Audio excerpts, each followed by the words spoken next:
Let's get lifted. Let's get lifted. Let's get lifted. Let's get lifted. Let's get lifted with these ABCs. 1, 2, 3s. Take a look inside. Everything you need is right in front of you. Right in front of you on these ABCs. Hi, my name is Lauren Jones, also known as Butterfly Jones, also known as your personal tutor. And we're going to go through some icons today. Would you like to learn them with me? Please? All right, good.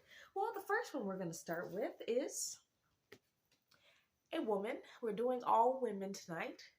Edith Spurlock Sampson, born October 13th, passed October 8th, 1979. Excuse me. Passed October 8th, 1979, born October 13th, 1901. So 1901 to 1979, which means she was only 78 years old. Edith Spurlock Sampson was an achiever, a trailblazer, and ultimately an enduring example of the person who resolutely and often without fanfare changes a system from within. As a child in Philadelphia, she determined to get an education and work to relieve in some way the plight of the urban poor around her. A desire that led first to social work, and then to the study of law. As a pioneering African-American female law student and then lawyer, she racked up many firsts in her career and came to be widely known and respected as a practicing attorney in Chicago. A natural in the courtroom, she claimed to speak from the heart and let the law take care of itself. And she later served as an alternative delegate to the United Nations, traveling widely abroad as a goodwill ambassador. Sampson also gave unsparingly of herself to ensure that as many youths as possible could follow in the path she had forged. In fact, it was her appearance at a high school career day in Texas that inspired a young Barbara Jordan, who I just spoke about in one of my last videos.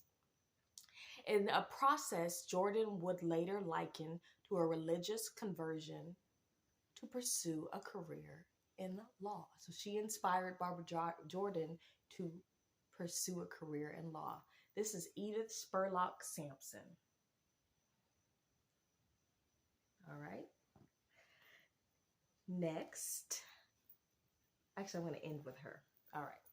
Next is Bessie Smith, born April 15th, passed September 26th, 1937. So she was born April 15th, 1894, passed September 26th, 1937. So how old was she when she passed?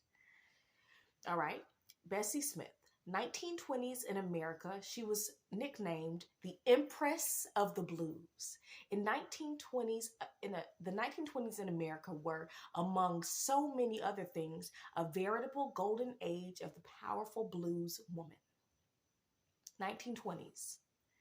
A veritable golden age of the powerful blues woman. And at the pinnacle stood Bessie Smith, whose personal and musical power pushed out the boundaries of both female and African American expression for a new mass audience.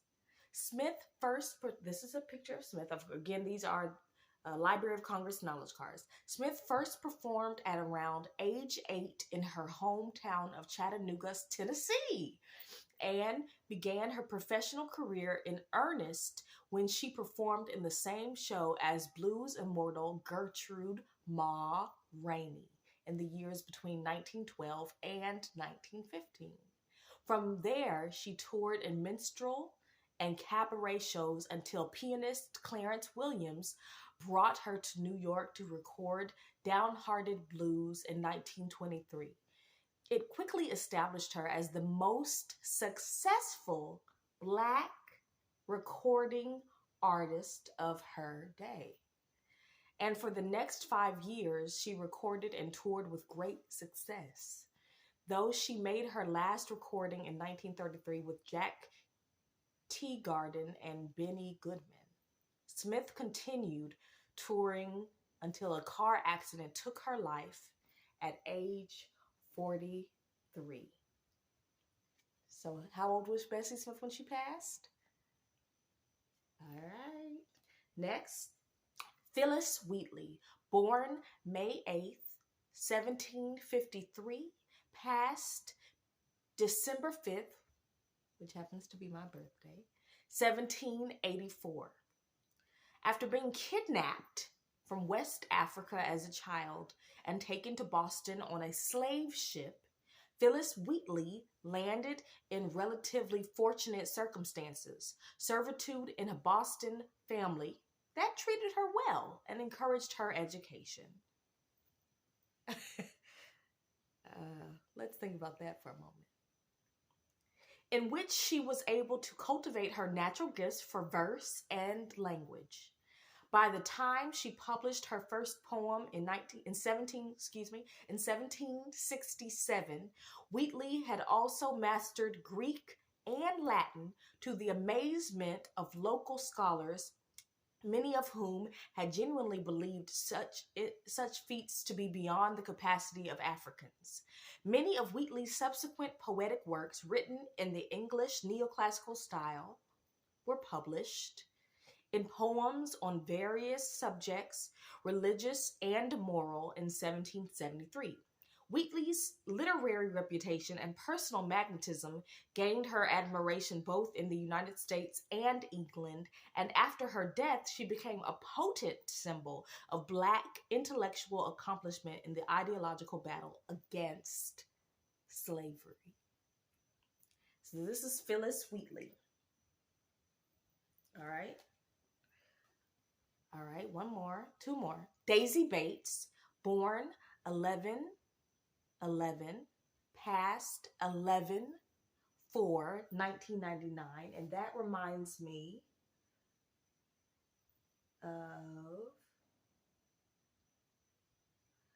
Edith Spurlock Sampson, who was born in October and passed in October. So Daisy Bates was born in November and passed in November. Civil rights activist and journalist Daisy Bates never knew her parents. Her mother had been abducted, assaulted, and murdered by 3 white men. And her father, grief-stricken and wary of reprisals of the murders, were prosecuted. They never were prosecuted. She fled the small town of Hudding, Arkansas, never to return. Bates, raised by adoptive parents, learned of the story at age 8. From it and her own experiences with racism grew a determination to do whatever she could to change a society that allowed such horrors to exist. As longtime co-editor with her husband of the Arkansas State Press, Bates used that newspaper, the Arkansas State Press, to fight segregation, police brutality, and other injustices. And as a president of the Arkansas NAACP, she organized the Little Rock Nine and engineered the desegregation of Little Rock Central High School. Again, she engineered the desegregation of Little Rock Central High School. Bates' leadership in that agonizingly violent struggle was indomitable. Even when her home was bombed and her newspaper became the target of economic reprisals. Honored as a pillar of the civil rights movement, Bates was also the only female pilot in the Arkansas Civil Air Patrol during World War II. All right, that's Daisy Bates. And last but certainly not least, one of my favorite, Leontyne Price. Born in 1927, regarded as one of the greatest sopranos of the century, Leontyne Price possesses not, again, these are Library of Congress knowledge cards. Regarded as one of the greatest sopranos of the century, Leontyne Price possesses not only an extraordinary native gift, but a certain inner majesty, nothing but a mirror. In her view of the grandeur of operatic expression itself, in a long, distinguished, and sometimes controversial career, Price has embodied this spirit of the artist as its most finely developed level. Raised by proud, hard-working parents in Laurel, Mississippi, at age 9, Price heard Marian Anderson in concert and immediately determined to pursue a music career. She won a scholarship to Juilliard, and her first big performing break came in 1952 when Virgil Thompson cast her in a revival of Four Saints in 3 acts. In her 1961 debut at the Metropolitan Opera, roughly the time of this photograph, she received an ovation that lasted 42 minutes. Asked by an interviewer about competitive feelings toward younger stars, she replied, "Why should I feel threatened there? There'll never be another me." Again, what'd she say? She said, "Why should I feel threatened? There'll never be another me. There's only one you.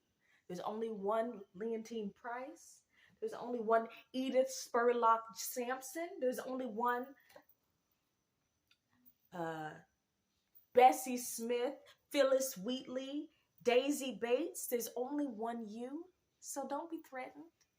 There's only one me." So from me to you, thank you for getting lifted with me on these ABC.